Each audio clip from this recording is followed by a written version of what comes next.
The new neighbor moved in on a Wednesday. No one saw the moving truck arrive.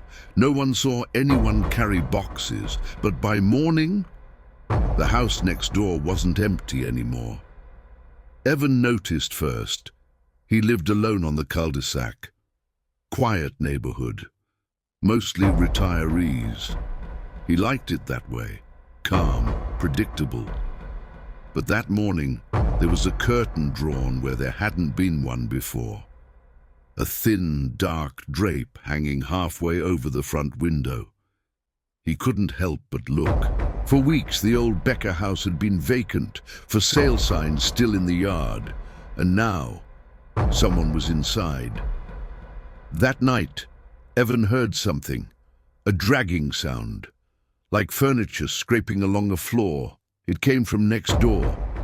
He turned down his TV, listened. Silence. Then again, that long, low scrape. He frowned, stood, and went to the window. The Becker house was dark except for one faint light. Maybe a lamp near the living room. He saw shadows shifting through the curtain. Slow, methodical. He thought about going over to introduce himself, but it was nearly midnight. He decided against it. Still, something about it bothered him.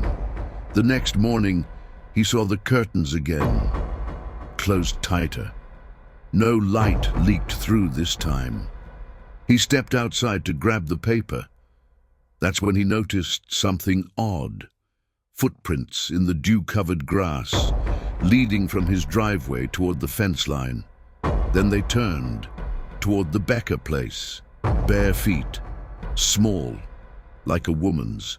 He followed the trail until it faded near the hedge. Then he stopped. Maybe some kid had wandered through. Still, it felt wrong. The prints were fresh. He went back inside, locked the door. For the next few days, Evan tried to ignore the feeling. He worked from home, graphic design, and didn't talk to many people. But now, he found himself glancing out the window more and more. Each time he saw the same thing. Curtains. Still, no movement. Until Friday night. Around 2 a.m. But he woke up to tapping. Soft, measured, like fingernails on glass. He sat up, held his breath. It came again. Tap, tap, tap. From the direction of his living room, he crept down the hallway. The moonlight spilled through the blinds. Everything looked normal. Then he saw it. A shape, standing just beyond the window.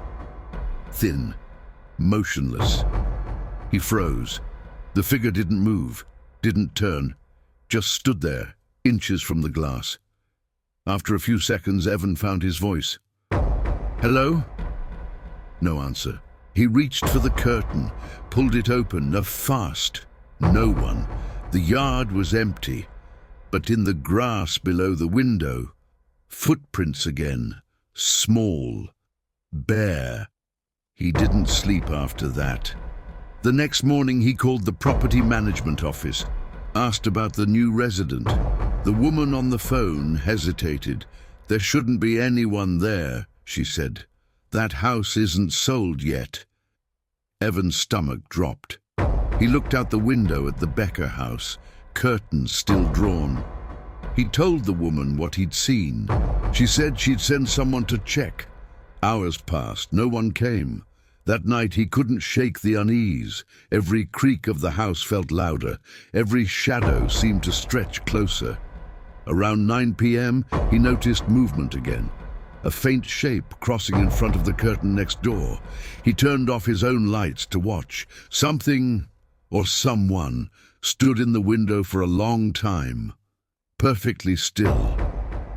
Then, the curtain shifted slightly, as if whoever was there was watching him too. Evan stepped back from his window, heart pounding. He grabbed his phone, snapped a photo through the glass, blurry, grainy, but enough to see the outline. A pale face, long hair, eyes reflecting the flash like an animal's. He called the sheriff's office. explained what he'd seen. An officer came by within the hour, walked the perimeter, knocked on the door next door. No answer. The officer turned back to Evan's porch. "Doesn't look like anyone's living there," he said. "But I'll file a report." Evan nodded, tried to sound calm, but after the officer left, he swore he saw movement again in that same window. 2 nights later, it got worse. He woke up to the sound of the back gate creaking open, then the faint crunch of grass underfoot. He reached for his phone. 3:12 a.m., no lights outside. He moved to the window slowly. His breath fogged the glass. In the dim moonlight, he saw her. A woman standing at the edge of his yard, hair tangled, white dress dirty and torn at the hem, barefoot. She was looking straight at his house, not moving. Evan whispered, "Who are you?" No response. Then she turned and walked back toward the Becker house, not hurried, not afraid, just gone. He wanted to believe it was a dream. But in the morning, he found her footprints again, leading right up to his window. Days passed. No one came to check the house. The property office stopped returning calls. Evan considered leaving for a few days, staying with his brother, but he didn't want to sound paranoid, didn't want to admit how shaken he was. Still, something was wrong there. He could feel it. On Sunday evening, there was a knock at his door. He froze. It was nearly dark out. He looked through the peephole. A woman stood on his porch.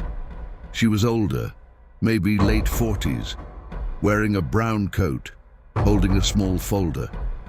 When he opened the door, she smiled politely. "Sorry to bother you," she said. "I'm with the county records office. I just need to confirm some details about the property next door." Evan exhaled, relieved. "Yeah, of course. Come in." She shook her head. "No need. I just have a few questions."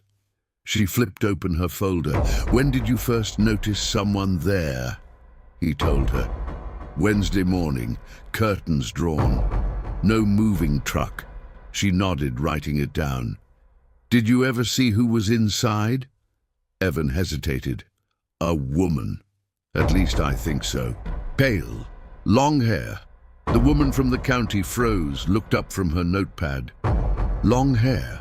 she asked softly. "Yeah. Why?" She closed the folder. Her voice dropped. "The previous owner's daughter disappeared in that house last year, before it went up for sale." Evan blinked. "What?" "She lived there alone after her father passed. No one heard from her for weeks. When the deputies finally went inside, they found signs of a struggle." Evan felt his throat tighten. "What happened to her?" "They never found her body." The woman gave him a sympathetic look. "If you see anything else, call us immediately." Then she turned and left.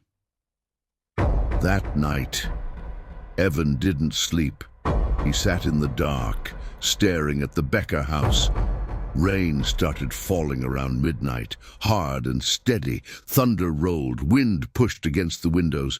Through the rain, he saw a faint light flicker on next door.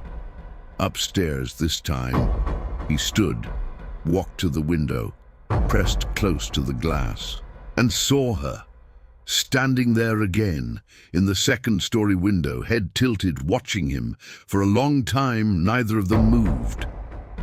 Then the light went out. The next morning, the sun rose clear. No rain, no wind. Evan walked outside, heart pounding. He had to see. He crossed the yard, opened the gate, walked slowly to the Becker porch. The front door was slightly open, a crack. He called out, "Hello?" Silence. He pushed the door wider. The smell hit first, damp, stale air. Rot. The living room was empty. No furniture, no footprints in the dust. He walked further in. The air felt heavy, like the house itself was holding its breath. He turned toward the stairs. Something glinted on the bottom step. A phone, old model, cracked screen. He picked it up. Dead battery. Then he saw it. Faint scratches on the wooden floorboards nearby. Letters carved roughly into the wood. Help. Evan froze. He backed away slowly, turned for the door. But before he could reach it, a soft creak came from upstairs. He looked up. The silhouette of a woman appeared at the top of the staircase, still, head tilted just like before. "Who are you?" Evan whispered. She didn't answer, didn't move. Then, one step at a time, she began to descend. Evan stumbled backward, grabbing the doorknob. The woman's face came into view in the pale light. Eyes hollow, skin grey, mouth slightly open like she was about to speak. But no sound came. Evan bolted through the door and ran into his yard. Didn't stop until he was back inside his own house with every door locked. He called the police again, told them everything. They promised to send someone. But when they arrived, the Becker house was empty again.